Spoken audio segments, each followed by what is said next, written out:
Փետրվարի 3-ին ժամը 4:10-ին ոստիկանության վաղաշապատի բաժին էր զանգահարել նույն բաժնի քրեական հետախուզության բաժանմունքի ավագ օպերլիազորներից մեկը և հայտնել, որ Թայրով գյուղի ռեստորաններից մեկում գող է բռնվել, անհրաժեշտ է օպերատիվ խումբ։ Րոպեներ անց գողության փորձ կատարելու կասկածանքով ոստիկանության վաղաշապատի բաժին բերման ենթարկվեց նախկինում 5 անգամ դատապարտված 1975 թվականին ծնված Կառլեն Հայրապետյանը։ Գիշերը ժամը 3-ի սահմաններում հասնելով ռեստորան լինգով և այլ հարմարեցված գործիքներով փորձել էր կոտրել ճաղավանդակը։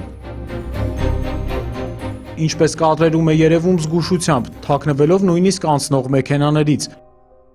Ճաղավանդակը կոտրելուց հետո անցել էր Եվրոպատուհանի փականներին։ Այս գործն էլ բարեհաջող ավարտելուց հետո մտել էր ռեստորան և ի տխրություն իրեն գործել էր ազդանշանային համակարգը։ Գործը ավարտին հասցնել չէր հաջողվել։ Այս ամենը ֆիքսել էր ռեստորանային համալիրի նկարահանող սարքերից մեկը։ Քննությունը շարունակվում է։